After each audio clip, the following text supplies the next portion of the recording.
All aboard! Ladies and gentlemen, boys and girls, doll fans of all ages, I am Beast Mikey. You have now arrived at my train of thought. As your former passenger on the To a Train, I feel like it's finally time to finish this mock draft series up, and let's go into draft night with some thoughts and ideas.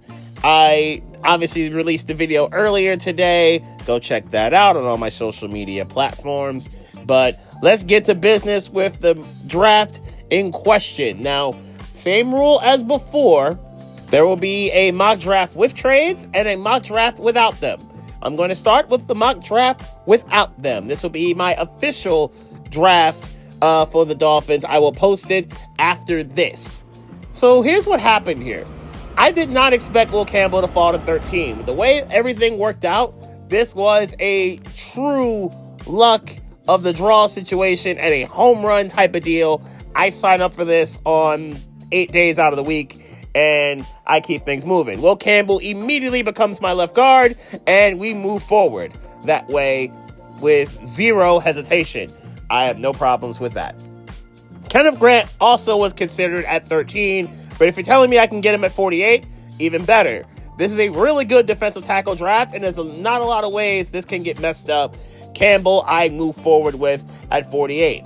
In the quest of getting Zach Sealer more destructive friends, I get Norman Lott as well at 98. I don't hesitate in getting two destructive friends for Zach Sealer. I have Grant in the middle. I have Lott and Sealer flanking him, and the three of them cause massive amounts of mayhem and chaos while they are flanked by the pass rushers of Phillips and of Chubb and of Chop and everyone else. So this was an easy decision to make there. Next up, and how this worked out, I decided to go to the secondary, get some help there. Jonas Sanker and Quincy Riley. Now, Sanker obviously helps in the safety room. I don't hate it. I'd love a frontline safety. If you're telling me the play is to get Justin Simmons after the draft or Quandre Diggs after the draft, all right, cool. I get it. And now you're rolling with one of those vet safeties, the two that Miami already signed, and Pat McMorris effectively being the 4. I'd be perfectly fine with that. In the event that doesn't happen, then Sanker helps that, becomes the 4th safety, and we move forward there. No complaints. I would have loved Kobe Bryant in this spot, but Kobe Bryant was off the board. I love his ball hawking ability, and that he's not afraid to play the run, and could also be one to make plays on said ball, especially on those curl routes. That would be nice. And I think he's got good enough speed to keep up in this league. Now, Quincy Riley, I think, is in a similar boat in terms of keeping up with this league. I think we really do need a boundary corner alongside or on the opposite side of Ramsey. If Ramsey stays, we're going to need 2 of them in the event that he's gone. In the event that he is gone, please, please, please go get Asante Samuel Jr. I think that would be a really good get. Or if in the event that Cleveland wants to trade Greg Newsome, we could do that too. That'll work all the same, and that'll work perfectly fine. So my next pick is of Dolphin legacy, but it's not the one you're thinking of. It's Oronde Gadsden 2. And I obviously remember his father with a crazy good catch radius and the hands that are massive. Like Kawhi Leonard flows. This was Kawhi Leonard hands before Kawhi Leonard hands, in the sense of there wasn't much he could not catch. And if it was in his radius, he's getting the ball. Now, I don't know if his son is quite like that. I wouldn't quite say that. But I do think Gadsden's got enough versatility to play in the seams and a little bit of receiver, because he did play some of that as well before transitioning to tight end. I would like the blocking to be a little better, but I think the blocking could be good enough. And that's obviously something that bothered all of us last year while watching this Dolphins team, where the blocking from the tight ends was just not great. Teddy Buchanan, a linebacker from Oklahoma, I think he would be efficient in a linebacker room that's suddenly pretty good. And I got no true complaints with this linebacker room, but Buchanan being a part of it, I think would be a really nice get and a really nice touch for what we really need here. Kyle McCord, because I said to myself, a quarterback's got to be drafted from Miami in this draft. And McCord being one of the better passers of last season, it just makes way, way, way too much sense. So give me McCord, who was led the country in passing last year. Obviously, he threw a lot of those passes to Gadsden. I think this would work out pretty well for all of us in the event that it went down. As for the last two picks, both of these guys are SEC guys. Trevor Etienne, obviously the younger brother of Travis Etienne. I think he was a good running back at Florida and at Georgia. And the fact that he would be available here, I think he would fit this offense quite nicely because he's pretty solid as a receiver out of the backfield. Not the bulldozer that I would prefer. Phil Maffe was off the board, unfortunately. I would have loved to have drafted him this late and him be another bulldozer behind Alexander Matheson in that realm. But I think ETN would fit this offense nicely because you definitely do need a receiving back out of the backfield for this offense. And finally, Johnny Walker, who was incredibly productive as a pass rusher over the years in Missouri. I think him fighting Mo Camara as the fourth edge rusher on this team, I think that could work out pretty well for us here. So I think this is how it went down. There were some guys I would have loved to have acquired in various parts of this draft, but all in all, I have no real complaints here. I really love how this turned out. I made two trades for the mock draft with them. The first was the Colts, and I thought they were going to go get one of the tight ends. It turns out they've got Shedeur Sanders, and they gave me the 80th pick to drop one spot. The second was the Chargers. As you can see here, I got a few picks, and getting this extra allotment of picks allows me to go to work and really do what I would love to do in getting depth and pretty much attacking every position of need. Here's what I did starting with the 22nd pick. Some of you may know that I was really heavy into drafting Tyler Booker at 13. The fact that I could still get him at 22 and I feel like I didn't miss anything, I feel very good about that. I think Booker would be a pretty solid fit in a zone blocking scheme that Miami runs, and I think this will work out pretty well with him and Aaron Brewer next to each other as your left guard and your center. I think this works out pretty well.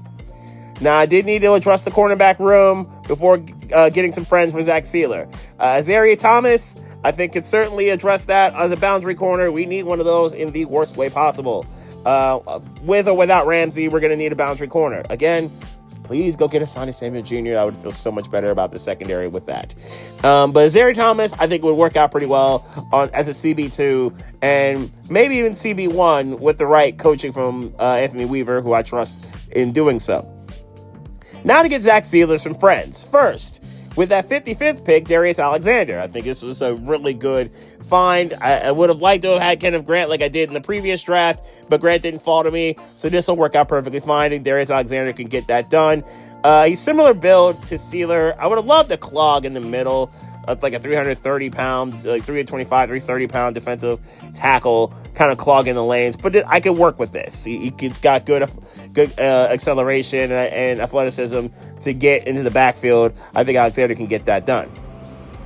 Latham Ransom, like I was saying before in the previous mock, a safety that can certainly play some run, certainly play some center field, that 3 safety look that Weaver likes to move with. I think Ransom could certainly get that job done and help out this defense even more with some versatility. Turner, I think, could be a round 2 pick depending on the team in question. I like Shamar Turner. I think Turner could really get things done. And Texas A&M was just so bad about how they managed everything. I think Turner has got more skill than his college tape would allow. And you're telling me I can get him at 98 with Alexander, and now I have 2 destructive friends with Sealer. I feel good about that. Speaking of destruction, Damian Martinez. I like him. For the Hurricane games I watched, I think he's going to be a pretty good running back in this league. I like his athleticism overall. I like that he is pretty good at breaking tackles and decent receiver out of the backfield. I think he could be a good NFL pro. So good value to get him at 116. Dave Stutzman, similar to Teddy Buchanan, good linebacker, and a linebacker room that I actually do like. So adding another one does not hurt to have the linebacker depth. Same with offensive tackle depth. Can't have too much of that. And getting Chase London, I think he's overall proved himself to be a very good player, even though UConn has, for the most part, been pretty bad while he was there. They did have a bowl season, I think, this past year. But London, I think, can help the cause in terms of the left tackle room and give us some actual respectable depth there. Getting another quarterback, Dylan Gabriel. And watching Gabriel light it up in the Pac-12 and the Big Ten, especially in the Big Ten last year, where Oregon was one of the best offenses in football, and they were incredibly productive in the regular season. I think Gabriel would be a pretty solid fit to the BQB3 or 2, depending on what happens in camp. I kind of get annoyed with the whole backup center situation, the fact that we don't have a natural backup center. And I think Seth McLaughlin could certainly be such a thing to back up Brewer in the event that Brewer has some injury issues. I hope he doesn't. But in the event that it happens, I would like to think Seth McLaughlin could help the cause there. And the last 2 picks, getting Tyler Batty to help with the edge rusher situation, him or Johnny Walker, like I had in the previous mock, I think would help the cause in terms of the edge rushing deal and being a 4th pass rusher. And then Joshua Simon, because like I said before, I would prefer a tight end that can actually block, and I think Simon can do that in a decent clip, decent in seam as well, and pretty good athleticism. I think we can really work with this, and maybe he'd be a really good find in round 7. I hope that does happen, if in this case at 231, if this were to be the draft. So there you have it. This is what I did with this mock draft. I really didn't have to do too much after that Charger trade. They gave me just enough picks to tackle and handle pretty much every possible need I could have had. So there you have it. That is my final pre-mock draft with and without trades. There may be one coming tomorrow, or at the very least a video coming tomorrow about day 2 and what I would like to see Miami do based off what happens tonight. Will Miami go trenches? Will they go into secondary? There are a lot of things that Miami could do. Could Miami trade down? Could Miami take the one guy that would make sense that I never really talked about in Greg Zabel, who I think would be a really good pick, and he could actually play all 5 positions, I think, relatively well, and would slot in immediately as your starting left guard.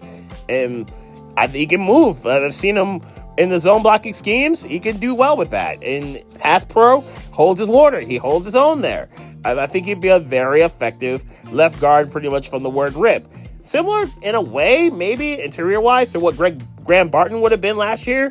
But obviously Miami took Chop Robinson instead. Chop was a good pick. So no real complaints. Could Zabel be the lock pick at 13 that a lot of people are starting to come around to? We will see in a few hours, right?